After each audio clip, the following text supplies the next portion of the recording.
La obra de marchitamiento del espíritu. Sermón predicado el domingo 9 de julio de 1871 por Charles Haddon Spurgeon en el Tabernáculo Metropolitano, Newington, Londres. Voz que decía da voces, y yo respondí: ¿qué tengo que decir a voces? Que toda carne es hierba y toda su gloria como flor del campo. La hierba se seca y la flor se marchita, porque el viento de Jehová sopló en ella. Ciertamente como hierba es el pueblo, sécase la hierba, marchítase la flor, mas la palabra del Dios nuestro permanece para siempre. Isaías capítulo 40, versículos 6 al 8. Siendo renacidos no de simiente corruptible, sino de incorruptible, por la palabra de Dios que vive y permanece para siempre, porque toda carne es como hierba, y toda la gloria del hombre como la flor de la hierba se seca y la flor se cae, mas la palabra del Señor permanece para siempre. Primera de Pedro, capítulo 1, versículos 23 al 25. El pasaje del libro de Isaías que acabo de leer ante ustedes puede ser usado como una descripción muy elocuente de nuestra mortalidad. Y si se predicara un sermón acerca de la fragilidad de la naturaleza humana, la brevedad de la vida y la certidumbre de la muerte, basándose en ese texto, nadie discutiría lo adecuado del texto. Sin embargo, yo me atrevo a preguntar si un sermón así estaría llegando al fondo de la enseñanza central del profeta. El texto se refiere a algo más que a la descomposición de nuestra carne física. La mente carnal, la carne en otro sentido, es el propósito del Espíritu Santo cuando ordenó a su mensajero que proclamara esas palabras. Me parece a mí, por el contexto, que no se requería en este lugar de una simple expresión de la mortalidad de nuestra raza. Difícilmente estaría a la altura de las otras sublimes revelaciones que la rodean, y de alguna manera se saldría del tema tratado en el contexto. La noción de aquí, simple y sencillamente, se nos recuerda, o más bien nos recuerda nuestra mortalidad. No coincide con la exposición que hace Pedro del texto en el Nuevo Testamento, que también estamos presentando hoy como referencia bíblica. Hay otro significado más espiritual aquí, más profundo y de mayor alcance, que el que está contenido en la gran verdad obvia que todos nosotros vamos a morir. Analicen el capítulo de Isaías con sumo cuidado. ¿Cuál es su tema? Es la divina consolación de Sión. Sión había sido sacudida al revés y al derecho por serios conflictos. Se había estado doliendo a consecuencia de su pecado. El Señor, para quitar su aflicción, ordena a su profeta que anuncie la venida del muy esperado libertador y el fin y el cumplimiento de todas sus guerras y el perdón de toda su iniquidad. No cabe ninguna duda que este es el tema de la profecía, ni tampoco hay interrogantes acerca del punto que sigue, que el profeta procede a predecir la venida de Juan el Bautista como el precursor del Mesías. No encontramos ningún problema en la explicación del pasaje. Preparad camino a Jehová, enderezad calzada en la soledad a nuestro Dios. Pues el Nuevo Testamento una y otra vez vincula esto al Bautista y su ministerio. El propósito de la venida del Bautista y de la misión del Mesías a quien anunciaba era la manifestación de la gloria divina. Vayan al versículo 5. Y se manifestará la gloria de Jehová y toda carne junta la verá, porque la boca de Jehová ha hablado. Entonces, ¿qué sigue a continuación? ¿Era necesario mencionar la mortalidad del hombre en este contexto? Creo que no. Hay una mayor coherencia de sentido en los versículos siguientes si entendemos su significado más profundo. ¿Acaso no quieren decir esto para crear un espacio para la manifestación de la gloria divina en Cristo Jesús y su salvación? ¿Se marchitará toda la gloria de la que el hombre hace alarde? La carne debe verse en su verdadera naturaleza, corrupta y mortal, y sólo la gracia de Dios debe ser exaltada. Esto se vio primero durante el ministerio de Juan el Bautista, y debe ser la obra preparatoria del Espíritu Santo en los corazones de los hombres en todo momento, para que la gloria del Señor sea revelada y el orgullo humano sea confundido para siempre. El Espíritu sopla sobre la carne, y aquello que parecía vigoroso se vuelve débil. Aquello que era hermoso de contemplar es corroído por la corrupción. De esta manera se descubre la verdadera naturaleza de la carne. Su engaño queda al desnudo, su poder es destruido, y hay espacio para la dispensación de la palabra que permanece para siempre, y para el gobierno del pastor grandioso, cuyas palabras son espíritu y vida. El espíritu marchita y esta obra es la preparación para la siembra y para la implantación, a través de las cuales se obra la salvación. El proceso que marchita antes de la siembra fue cumplido de manera maravillosa en la predicación de Juan el Bautista. De manera muy apropiada, Juan desarrolló su ministerio en el desierto, pues lo rodeaba por completo un desierto espiritual. Él era la voz de uno que clama en el desierto. Su trabajo no era plantar, sino derribar a hachazos. La religión carnal de los judíos estaba en su punto culminante. El fariseísmo deambulaba por las calles paseando toda su pompa. Los hombres descansaban de manera complaciente solo en ceremonias externas, y la religión espiritual iba en una terrible decadencia. Por aquí y por allá se podía encontrar a Simeón y a Ana, pero como regla general, los hombres no conocían nada de religión espiritual, sino que decían en sus corazones: a Abraham tenemos por padre y eso basta. ¿Qué conmoción causaría Juan cuando llamó a los arrogantes fariseos generación de víboras? ¿Cómo se sacudiría la nación con la declaración: ya también el hacha está puesta a la raíz de los árboles? Severo como Elías, su obra consistía en derribar montañas y abatir cualquier imaginación altiva. Esa palabra arrepentíos era un viento quemante para el bosque de la justicia propia, una bomba mortal para la confianza del ceremonialismo. Su alimento y su vestido invitaban al ayuno y al gemido. El signo externo de su ministerio declaraba la muerte entre aquellos a quienes predicaba. Conforme sepultaba en las aguas del Jordán a quienes venían a él, deben morir y ser sepultados, así como el que va a venir salvará mediante la muerte y la sepultura. Este era el significado del emblema que exponía a las multitudes. Su acto típico era tan cabal en su enseñanza como lo eran sus palabras.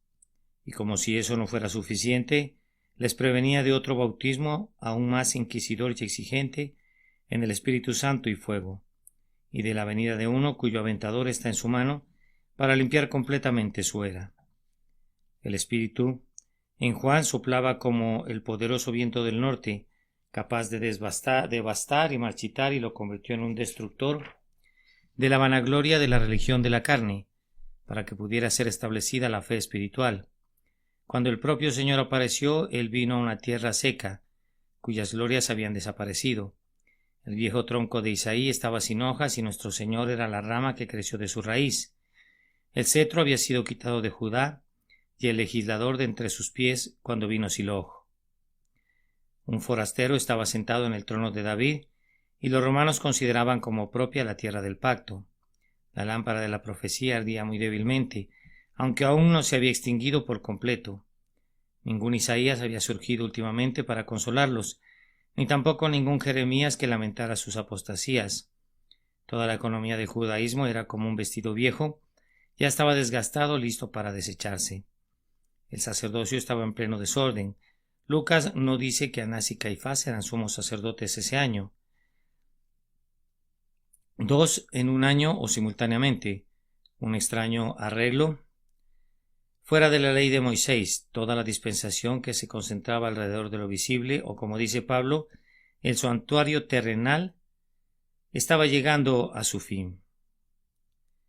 Y cuando nuestro Señor había consumado su obra, el velo del templo se rasgó en dos, los sacrificios fueron abolidos, el sacerdocio de Aarón fue hecho a un lado, y las ordenanzas carnales fueron abrogadas, pues el Espíritu reveló cosas espirituales. Cuando vino Él, que fue establecido como sumo sacerdote, no constituido conforme a la ley del mandamiento acerca de la descendencia, sino según el poder de una vida indestructible, quedó entonces abrogado el mandamiento anterior a causa de su debilidad e ineficacia. Tales son los hechos de la historia. Pero yo no le puedo dedicar mucho tiempo a estos hechos, sino que voy a referirme a las historias personales de ustedes, a la experiencia de cada hijo de Dios. En cada uno de nosotros debe cumplirse el hecho de que todo lo que es de la carne en nosotros, viendo que es como la hierba, debe secarse, y toda su gloria debe ser destruida. El Espíritu de Dios, como el viento, debe pasar sobre el campo de nuestras almas y debe hacer que nuestra belleza sea como una flor que se marchita. Debe convencernos de pecado de tal manera y debe hacernos ver cómo somos nosotros realmente, que veremos que la carne de nada aprovecha, que nuestra naturaleza caída es la corrupción misma y que los que viven según la carne no pueden agradar a Dios. Se nos tiene que hacer ver la sentencia de muerte sobre nuestra vida anterior legal y carnal para que la simiente incorruptible de la palabra de Dios, implantada por el Espíritu Santo, pueda estar en nosotros y habitar en nosotros para siempre. El tema de esta mañana es la obra del Espíritu Santo, que marchita las almas de los hombres, y después de haber comentado el tema, vamos a concluir con unas pocas palabras sobre el trabajo de implantación, que siempre viene después de que se ha llevado a cabo la obra que marchita. Vamos, entonces, a analizar la obra del Espíritu que causa que la hermosura de la carne se marchite. En primer lugar, observemos que la obra del Espíritu Santo que marchita lo carnal en el alma del hombre es muy inesperada. Observarán que en nuestro texto aún el predicador mismo, aunque indudablemente fue alguien enseñado por Dios, cuando se le ordenó dar voces, dijo: ¿Qué tengo que decir a voces? Aún él desconocía que para consolar al pueblo de Dios debe experimentarse primero una visitación preliminar. Muchos predicadores del Evangelio de Dios han olvidado que la ley es el ayo que lleva a los hombres a Cristo. Hemos visto demasiada actividad que trata de remendar sin usar la aguda aguja del poder de convicción del Espíritu. Muchos predicadores se han esforzado para hacer a Cristo precioso a los ojos de los que se consideran ricos y poseedores de muchos bienes. Sin embargo, ha sido una labor vana. Es nuestro deber predicar a Jesucristo, aun a pecadores que hacen alardes de rectos, pero es seguro que Jesucristo nunca será aceptado por ellos mientras tengan una alta estima propia. Solo los enfermos darán la bienvenida al doctor. La obra del Espíritu es convencer a los hombres de pecado, y hasta tanto no estén convencidos de pecado, nunca serán llevados a buscar la justicia que es de Dios por medio de Jesucristo. Estoy persuadido que siempre que hay una obra real de la gracia divina en cualquier alma, comienza con una acción de derribar. El Espíritu Santo no construye sobre los viejos cimientos. Madera, heno y hojarasca no son los materiales adecuados para que Él construya. Él vendrá como fuego y causará una conflagración en todos los babeles de naturaleza orgullosa. Él quebrará nuestro arco y cortará nuestra lanza en 1000 pedazos y quemará nuestros carros con fuego. Cuando el cimiento de arena haya desaparecido, y sólo entonces, Él pondrá en nuestras almas una roca por fundamento, escogida por Dios y muy preciosa.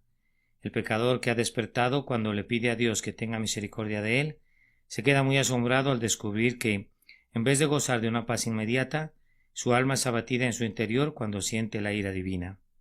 Naturalmente se pregunta: ¿acaso esta es la respuesta a mi pregunta?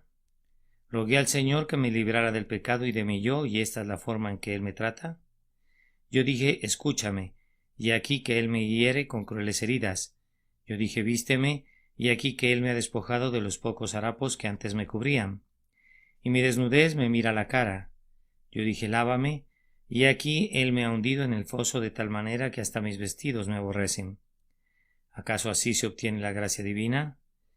Pecador, no te sorprendas, así es. ¿No te das cuenta del motivo? ¿Cómo podrás ser sanado mientras la carne orgullosa recubra tu herida? Debe desaparecer. Es la única forma de curarte permanentemente. Sería una insensatez cubrir tu herida o sanar tu carne y dejar que la lepra carcoma tus huesos.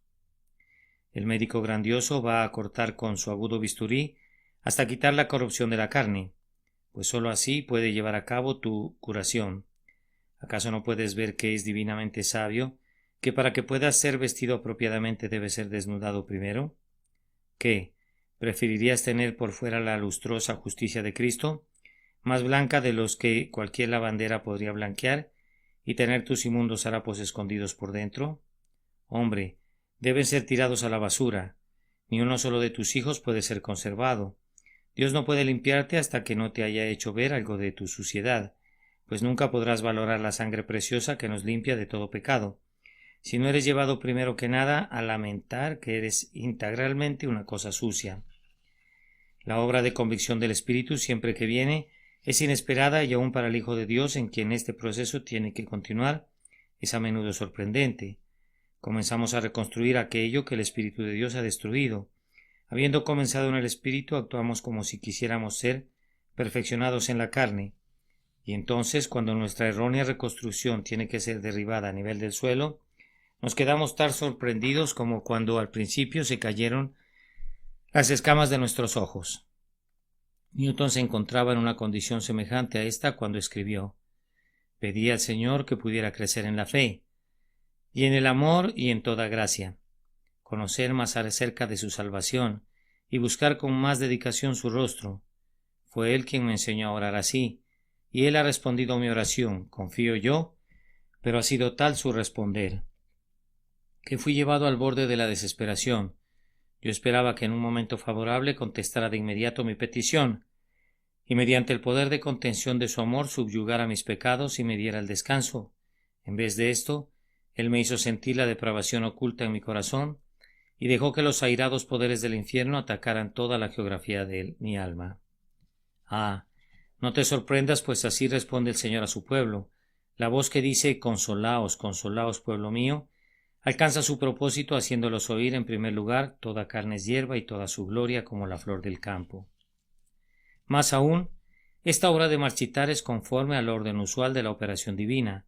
Si consideramos detenidamente los caminos de Dios, no nos va a sorprender que Él comience con su pueblo con cosas terribles en justicia. Observen el método de la creación.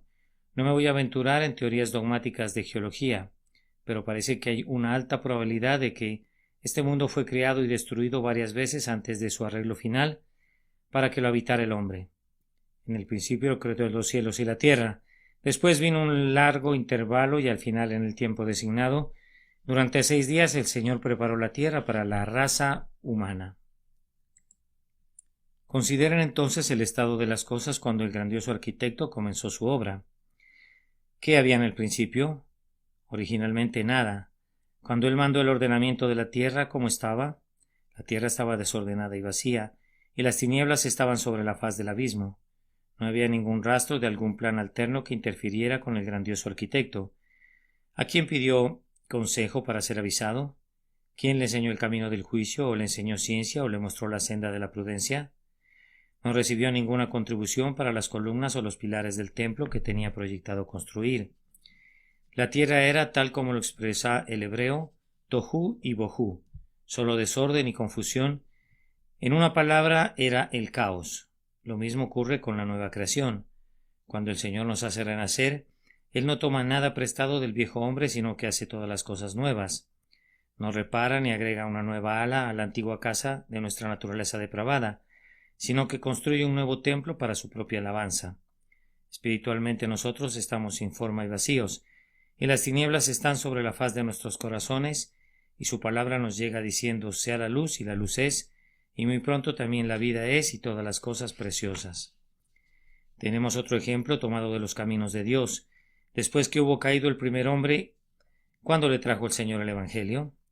El primer susurro del Evangelio, como ustedes saben, fue: «Pondré enemistad entre ti y la mujer, y entre tu simiente y la simiente suya. Esta te herirá en la cabeza». Ese susurro vino cuando el hombre se estremecía ante la presencia de su Creador, sin poder proferir ninguna otra palabra a manera de excusa, sino permaneciendo culpable ante el Señor. ¿Cuándo vistió el Señor Dios a nuestros padres? ¿No lo hizo sin haberle formulado antes la pregunta: «¿Quién te enseñó que estabas desnudo?». No fue sino hasta que las hojas de higuera habían fallado completamente que el Señor les proporcionó la piel del sacrificio y los cubrió con ella. Si ustedes meditan acerca de los actos de Dios para con los hombres, constantemente verán lo mismo. Dios nos ha dado un tipo de salvación maravilloso en el arca de Noé. Pero Noé fue salvado en el arca en conexión con la muerte.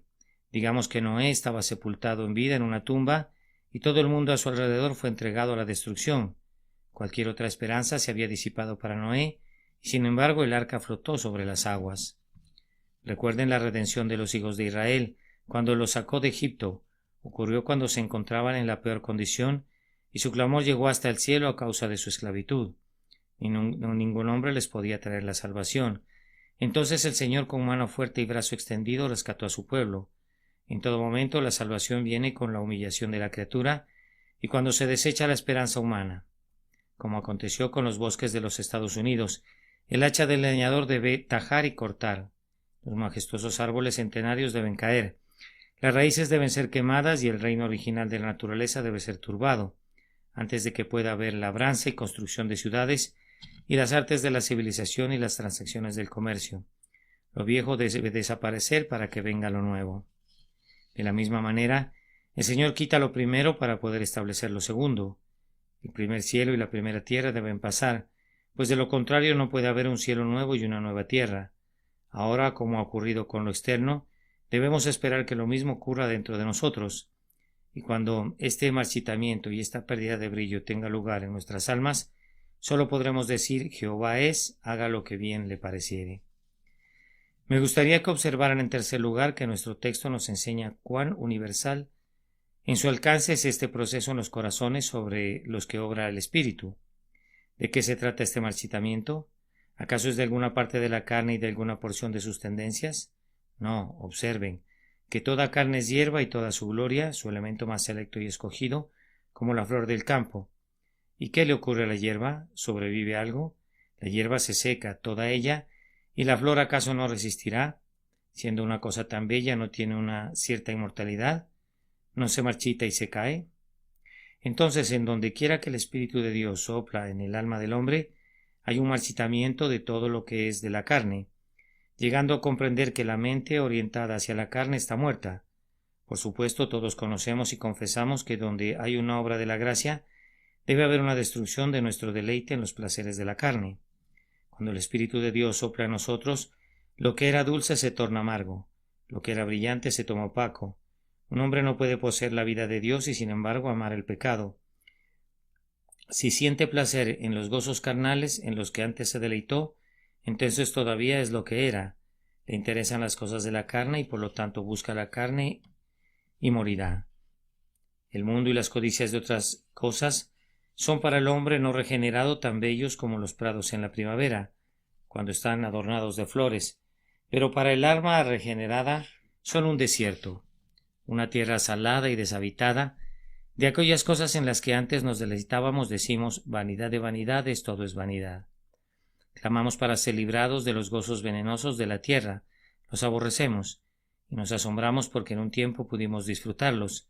Amados hermanos, ¿saben lo que significa este tipo de marchitamiento? ¿Acaso han visto que los deseos de la carne y las pompas y todos sus placeres se marchitan delante de sus propios ojos? Deben tener esta experiencia, o de lo contrario el Espíritu de Dios no ha visitado sus almas. Pero observen, siempre que el Espíritu de Dios llega, Él destruye la hermosura y la flor de la carne, es decir, nuestra justicia se marchita al igual que nuestra pecaminosidad. Antes de que venga el Espíritu, nosotros nos consideramos tan buenos como el mejor. Decimos: todos estos mandamientos los he guardado desde mi juventud, y preguntamos de manera arrogante: ¿qué más me falta? ¿Acaso no hemos sido morales? ¿Más aún no hemos sido acaso religiosos? Confesamos que tal vez hemos cometido faltas, pero las consideramos faltas muy veniales, y nos atrevemos a imaginar en nuestro perverso orgullo que, después de todo, no somos tan viles como la palabra de Dios nos llevaría a pensar. Ah, mi querido lector, cuando el Espíritu de Dios sopla en la hermosura de tu carne, su belleza se seca como una hoja y entonces tendrás un concepto diferente acerca de ti mismo. Entonces no encontrarás palabras lo suficientemente severas para describir tu carácter anterior. Escudriñando profundamente en tus motivos, e investigando los propósitos que te inducían a la acción, verás tanta maldad que clamarás conjuntamente con el publicano: Dios, sé propicio a mí, pecador. Cuando el Espíritu Santo ha marchitado en nosotros nuestra justicia propia, todavía no ha completado ni el 50% de su obra. Aún hay mucho que debe ser destruido, y en el saldo total debe ser desechado nuestro poder de resolución. La mayor parte de la gente piensa que se puede volver a Dios siempre que decida hacerlo.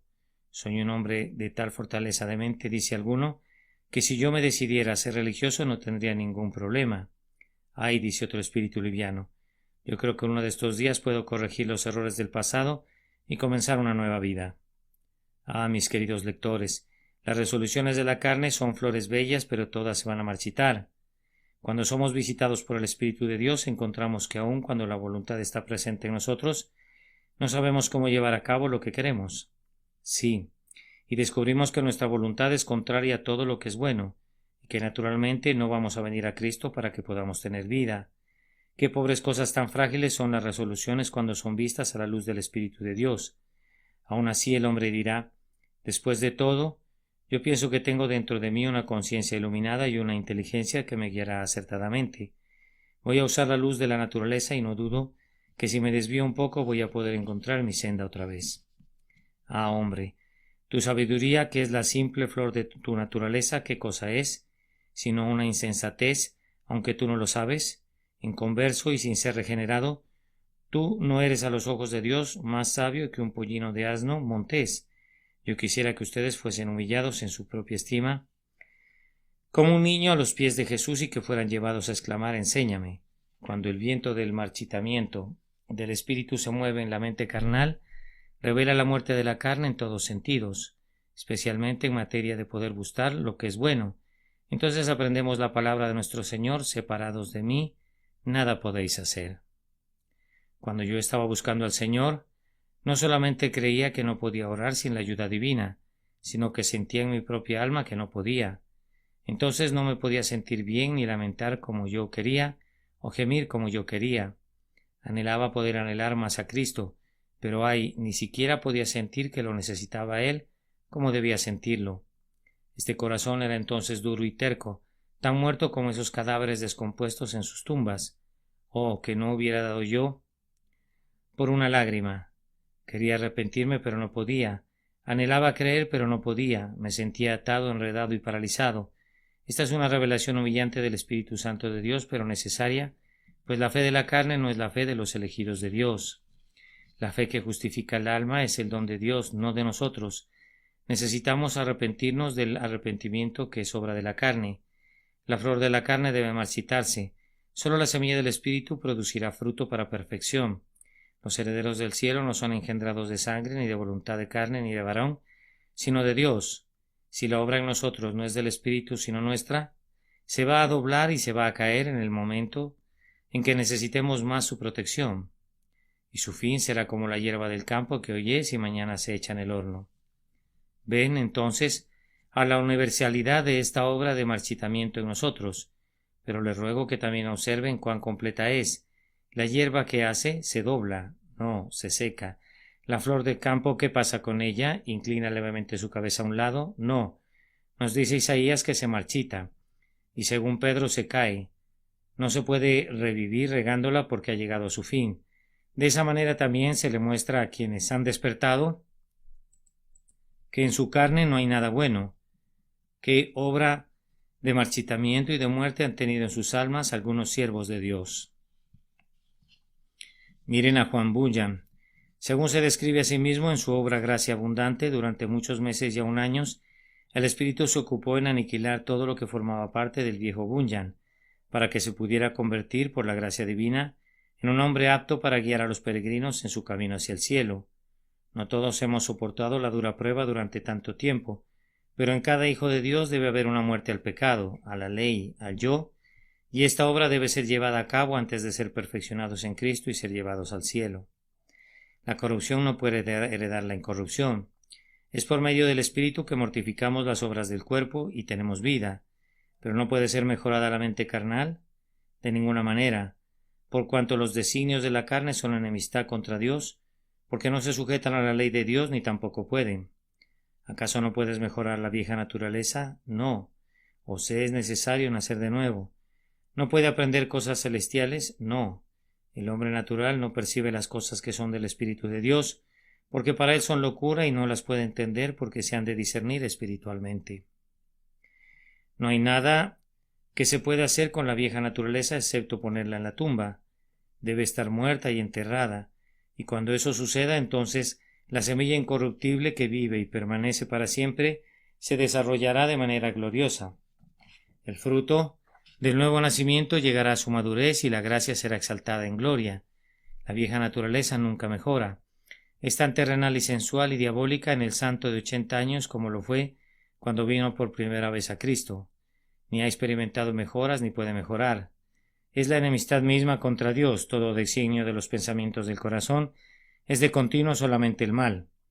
La vieja naturaleza llamada la carne desea en contra del espíritu y el deseo del espíritu es contra la carne, y estos se oponen entre sí, no puede haber paz entre ellos. Prosiguiendo, observamos que toda esta obra de marchitamiento en el alma es muy dolorosa. Al leer estos versículos, ¿acaso no les pareció que tienen un tinte fúnebre? Toda carne es hierba y toda su gloria como la flor del campo. La hierba se seca y la flor se marchita. Esta es una obra fúnebre, pero debe llevarse a cabo. Pienso que quienes experimentan una buena dosis de esa obra cuando vienen a Cristo por primera vez, tienen una razón poderosa para estar agradecidos. El curso de su vida será con toda probabilidad más brillante y más feliz. He observado que las personas que son convertidas con mucha facilidad y que vienen a Cristo con muy poco conocimiento acerca de su propia depravación, tienen que obtener ese conocimiento más tarde, y permanecen durante mucho tiempo como bebés en Cristo y se quedan perplejos ante asuntos que no los hubieran turbado si hubieran experimentado una obra más profunda al principio. No, amigo, si la gracia divina ha comenzado a construir en tu alma y dejará en su lugar alguna de las viejas paredes de la confianza en ti mismo, tendrá que ser derrumbada tarde o temprano. Puedes estar feliz porque algunas de estas paredes han permanecido, pero realmente se trata de una falsa congratulación. Tu gloriarte en ello no es bueno. Estoy seguro de esto, que Cristo nunca pondrá un remiendo de paño nuevo en vestido viejo, ni echará vino nuevo en odres viejos. Él sabe que el remiendo tira del vestido y se hace peor la rotura, y que los odres se rompen y el vino se derrama. Todo lo que es producto de la naturaleza debe quedar al descubierto. El edificio natural debe caerse, la madera y la argamasa, el techo y los cimientos, y debemos tener una casa no hecha por manos. Fue una gran bendición para nuestra ciudad de Londres que el gran incendio limpió todos los viejos edificios que eran las madrigueras de la peste.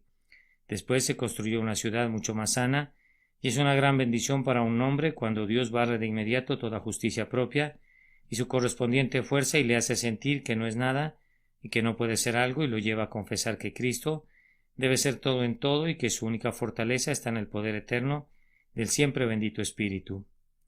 Algunas veces en algún comercio o en una empresa un viejo sistema ha estado en operación durante años y ha causado mucha confusión y ha dado lugar a mucha deshonestidad. Entonces llegas tú como el nuevo gerente general y estableces un sistema enteramente nuevo. Ahora intentas y puedes injertar tu nuevo método en el viejo sistema. ¿Cómo te va a complicar la vida? Año tras año te dices a ti mismo no funciona. Si hubiera acabado con todo lo anterior y hubiera comenzado de cero, limpio desde el principio, no habría tenido ni la 10ª parte de problemas. Dios no pretende injertar el sistema de gracia en la naturaleza corrupta, ni hacer que el nuevo Adán crezca a partir del viejo Adán. Pero Dios quiere enseñarnos esto: habéis muerto y vuestra vida está escondida con Cristo en Dios. La salvación no es de la carne, sino únicamente de Dios. Lo que es nacido de la carne es solo carne, y solo lo que es nacido del Espíritu es Espíritu. Debe ser solamente la obra del Espíritu, o no será algo que Dios acepte. Observen, hermanos y hermanas, que aunque esto doloroso es inevitable, ya he explicado esto y les he mostrado cuán necesario es que todo lo viejo sea quitado, pero permítanme mencionar que es inevitable que lo viejo se vaya, porque es en sí mismo corruptible. ¿Por qué se seca la hierba? ¿Por qué es una cosa marchitable? Su raíz está siempre en su tumba y debe morir. ¿Cómo podría brotar del suelo y ser inmortal? ¿No es amaranto, flor que nunca se marchita? ¿No florece en el paraíso? Crece en una tierra en la que ha caído la maldición. Toda su supuesta cosa buena que crece de ti es como tú, mortal y debe morir. Las semillas de la corrupción están en todos los frutos del árbol humano. Aun cuando fueran tan bellos como los racimos del huerto del Edén, deben morir. Además, sería imposible, hermanos y hermanas míos, que hubiera algo de la carne en nuestra salvación conjuntamente con algo del Espíritu, pues si así fuera habría una división del honor. Hasta este momento las alabanzas son para Dios y a partir de ahora las alabanzas me pertenecen a mí. Si yo fuera a ganar el cielo en parte por lo que yo hubiera hecho y en parte por lo que Cristo hubiera hecho, y si la energía que me santificó fuera en alguna medida mi propia energía y en otra medida fuera divina, quienes dividen el trabajo también dividen la recompensa, y los cantos del cielo, aunque serían en parte para Jehová, deberían ser también en parte para la criatura. Pero eso no ocurrirá. Sométete, carne orgullosa, humíllate, te digo, Aunque te laves y te purifiques como puedas, eres totalmente corrupto. Aunque te esfuerces hasta el agotamiento, construyes con madera que será quemada y con heno que será convertido en cenizas. Abandona toda confianza en ti mismo y deja que la obra pertenezca a quien le pertenece, y que el mérito sea para quien corresponde, es decir, únicamente para Dios. Es inevitable entonces que haya esta obra de marchitamiento.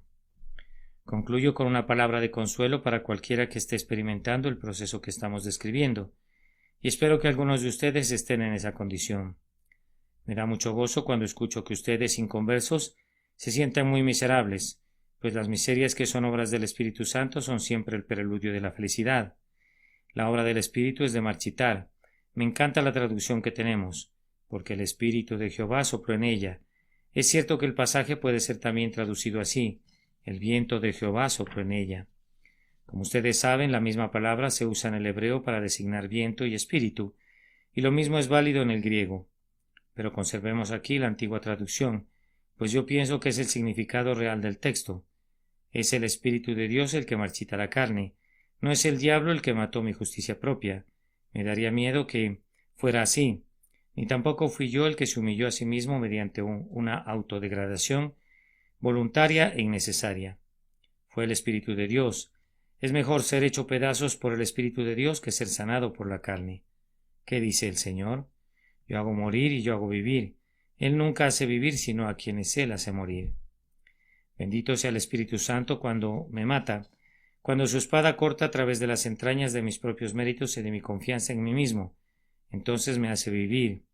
Yo hiero y yo sano. Él nunca sana a nadie que no haya herido.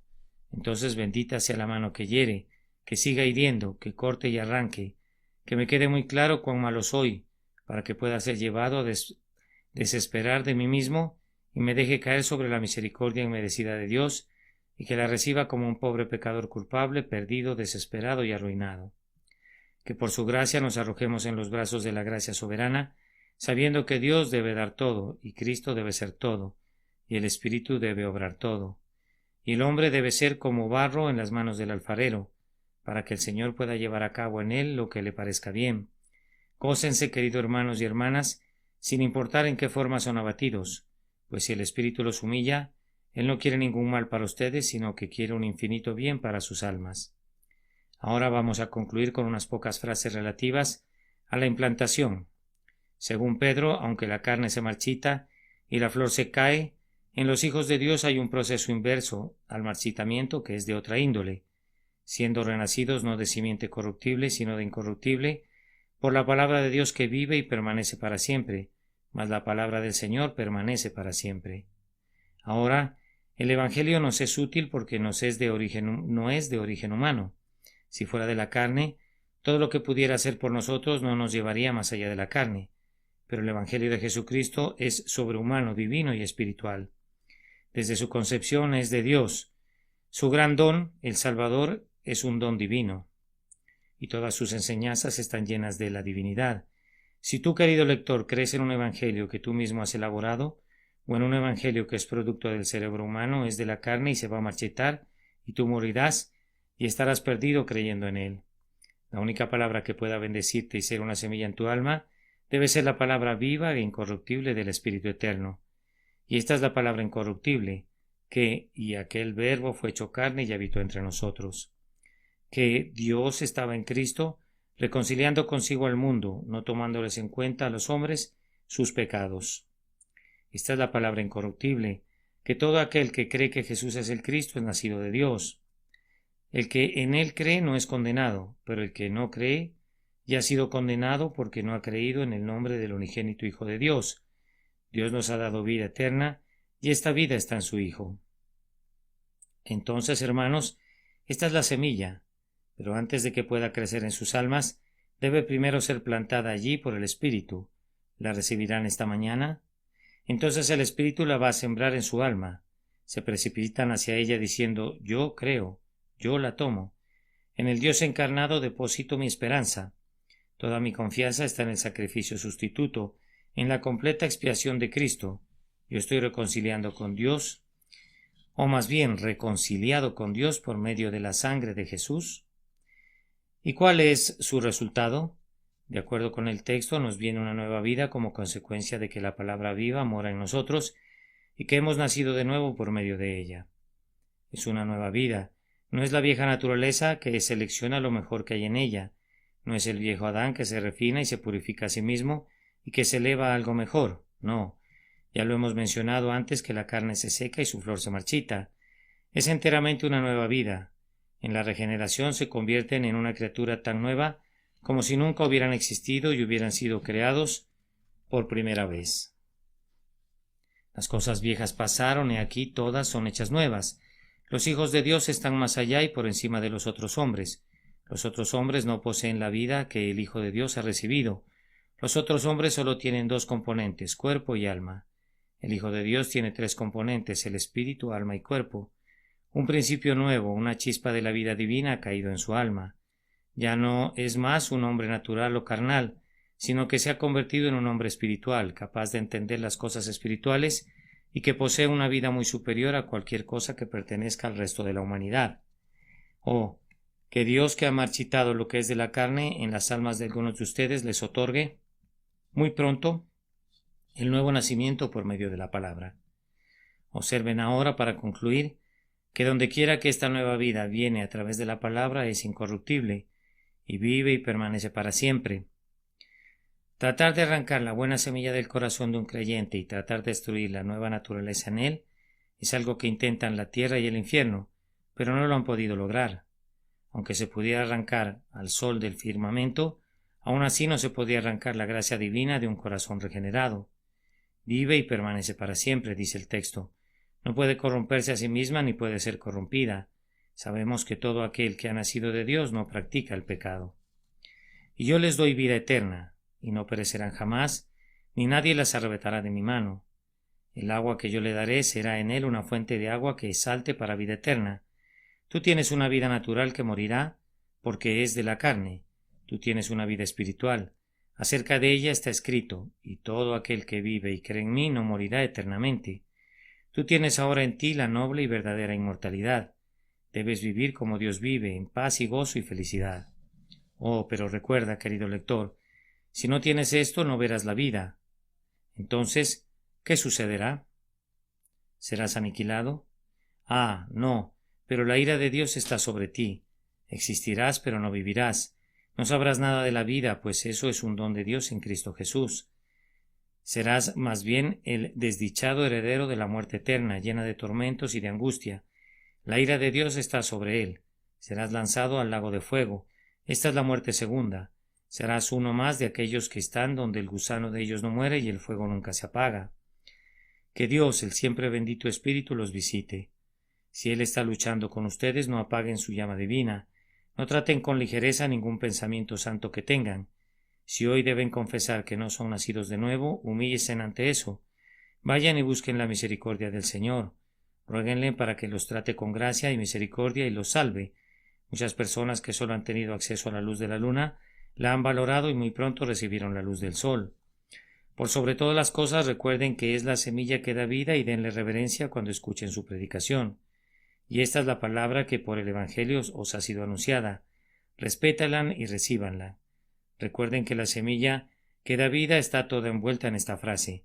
Cree en el Señor Jesucristo y serás salvo.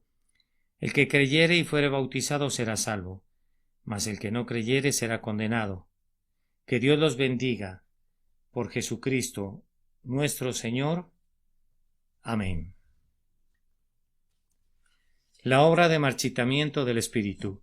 Sermón predicado el domingo 9 de julio de 1871 por Charles Haddon Spurgeon en el Tabernáculo Metropolitano, Newington, Londres.